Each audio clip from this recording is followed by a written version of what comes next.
गेल्या काही काळापासून विदर्भाचं महाराष्ट्राच्या राजकारणामध्ये वजन वाढलेलं दिसतं आहे. अशा या विदर्भात गेल्या 24 तासात नक्की काय झालं आहे हे बघूया आजच्या विदर्भ एक्सप्रेस बुलेटिनमध्ये. पहिली बातमी आहे अकोल्याची, जिथनं डॉक्टर रणजित पाटील हे महाराष्ट्राचे गृहराज्यमंत्री आहेत. मात्र काल डॉक्टर रणजित पाटील यांचे वडील विठ्ठलराव पाटील हे त्यांच्या पदाचा किती गैरवापर करत आहेत याचं उदाहरण समोर आलं. एवढंच नाही तर प्रशासकीय यंत्रणा ही एखाद्या मंत्र्याला किती दबेल असते हे सुद्धा काल अकोल्यामध्ये दिसलं. गुंगशी गाव अकोला जिल्ह्यातील हे गाव पाटील परिवाराचं स्वतःचं गाव आहे. तिथं असलेल्या भाऊसाहेब देशमुख महाविद्यालयाशी गेल्या अनेक वर्षांपासून देशमुख गट हा विरोधात असल्यामुळं पाटील परिवाराचं भांडण सुरू होतं. विठ्ठलराव पाटील यांनी अनेक तक्रारी या महाविद्यालयाच्या केल्या होत्या. मात्र काल एक व्हिडिओ क्लिप बाहेर आली आणि या व्हिडिओ क्लिपमध्ये विठ्ठल पाटील हे चक्क सरकारी टीम बरोबर या महाविद्यालयामध्ये जाताना दिसले. तिथे नुसते गेलेच नाही तर वेगवेगळे आरोप करीत स्वतःला कागदपत्र दाखवण्याची मागणी सुद्धा ते करताना या व्हिडिओमध्ये दिसत आहेत. त्याचबरोबर तिथं त्यांनी कनिष्ठ कर्मचाऱ्याला झापड सुद्धा मारली, त्यानंतर शिवीगाळ सुद्धा केली. ही व्हिडिओ बाहेर आल्यानंतर पोलिसांमध्ये तक्रार दाखल करायला गेलेल्या मंडळींची तक्रार तर घेण्यात आली, मात्र 15 तास उलटूनही कुठलीही कारवाई झालेली नाहीये. गेल्या आठवड्यातच ठाणे क्राईम ब्रांचनं नागपूरच्या पेट्रोल पंपावर धाडी मारल्या होत्या आणि त्याचबरोबर मापात होणारं पाप हे समोर आलं होतं. काल अशाच पद्धतीच्या धाडी ह्याच ठाण्याच्या क्राईम ब्रांचनं चंद्रपूर, यवतमाळ आणि अमरावती जिल्ह्याच्या पेट्रोल पंपावर सुद्धा मारल्या आहेत. चंद्रपूर जिल्ह्याच्या वरोरा या शहरामध्ये पद्मालय पेट्रोल पंपावर ही धाड मारण्यात आली. हा पेट्रोल पंप चंद्रपूर नागपूर हायवेवर आहे. इथं 22 नोझल्समध्ये जवळजवळ 18 नोझल्समध्ये माप हे चुकीचं होतं हे लक्षात आलं. त्यामुळं ह्या 18ही नोझल्सला सील करण्यात आलेलं आहे. ह्यामधला जो पल्सर, मदरबोर्ड आणि इतर साहित्य आहे ते जप्त करण्यात आलं. प्रत्येक 5 लिटर पेट्रोलच्या पाठीमागे 40 ते 70 मिलीलिटर पेट्रोल हे कमी भरल्या जात होतं. ठाणे क्राईम ब्रांच कडून पेट्रोल पंपावरची कारवाई यवतमाळ जिल्ह्यामध्ये अभिजित फिलिंग सेंटरमध्ये करण्यात आली. हा आर्णी येथील पेट्रोल पंप आहे.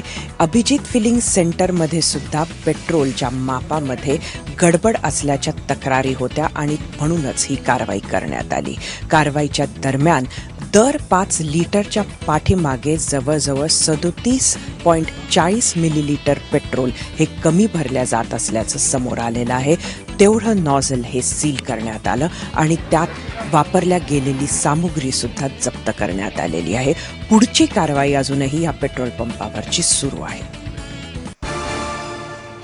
पेट्रोल पंपावरची सगळ्यात मोठी तफावत मात्र अमरावती जिल्ह्यामध्ये समोर आलेली आहे. इथे पद्मिनी पेट्रोल पंपावर पडलेल्या धाडीमध्ये प्रत्येक 1 लिटरच्या पाठीमागे 100 मिलीलिटर पेट्रोल आणि डिझेल हे कमी मिळत असल्याचं समोर आलेलं आहे.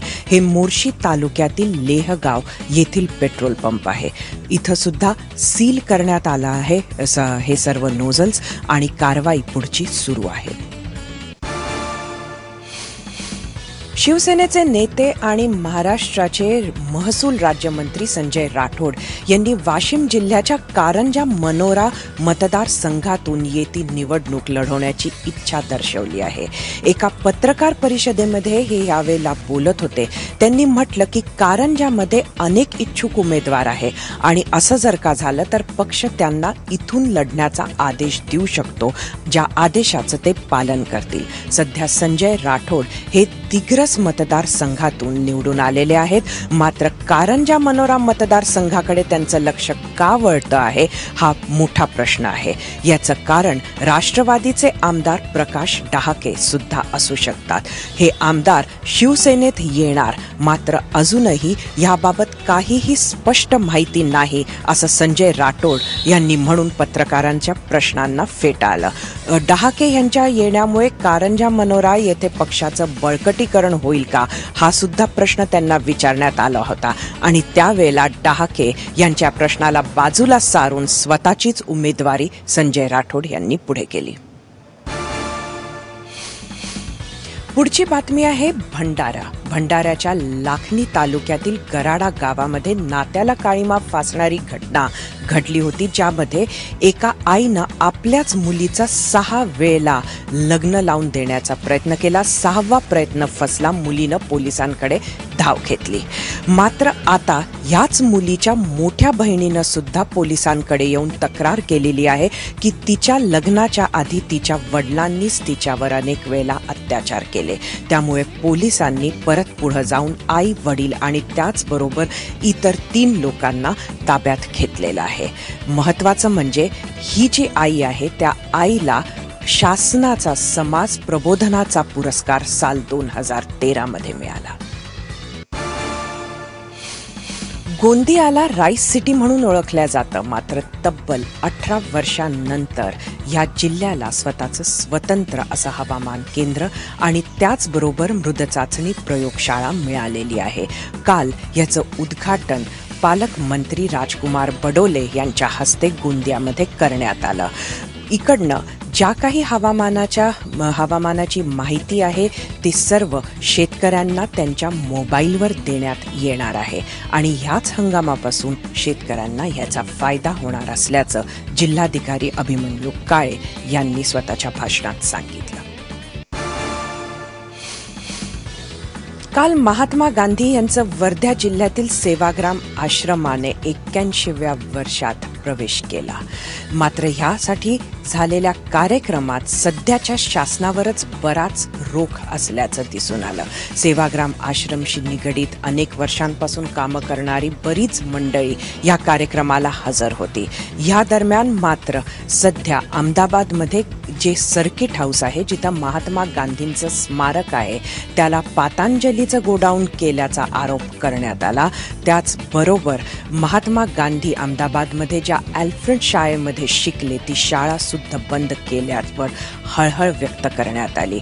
एवढंच नाही तर सध्या ह्या ज्या जुन्या शाळा आहेत, सरकारी शाळा आहेत, त्यांना बंद करून खाजगी शाळांना पुढं करायचं, त्यांच्यावर जोर द्यायचा असा प्रयत्न सुरू असल्याचा आरोप सुद्धा करण्यात आला. विदर्भानं सांस्कृतिक क्षेत्राला दिलेली 2 मोठी नावं म्हणजे कुसुमावतीबाई देशपांडे आणि कवी अनिल, या दोघांचा कुसुमानील हा पत्र प्रपंच काल नुसतं पुनर्निर्मितच नाही तर पुनःप्रकाशन झालेला पाहायला मिळाला. ह्या प्रकाशनाच्या कार्यक्रमाला महेश एलकुंचवार, कौशल इनामदार, शिरीष देशपांडे सारखी लोक उपस्थित होती. तब्बल 45 वर्षांनंतर कुसुमानीलची ही दुसरी आवृत्ती समोर आलेली आहे. महेश एलकुंचवार यांनी यावेळेला बोलताना हे म्हटलं की ही नुसतं पत्र नव्हे तर आज हा ऐतिहासिक ऐवज झालेला आहे. बुलेटिनच्या शेवटी बातमी आहे बुलढाण्याच्या खामगाव येथून काल शेवटची विठ्ठल एक्सप्रेस ही रवाना झालेली आहे. ही स्पेशल ट्रेन खास पंढरपूरला विठ्ठलाच्या दर्शनासाठी भाविकांना नेण्यासाठी सुरू झाली होती.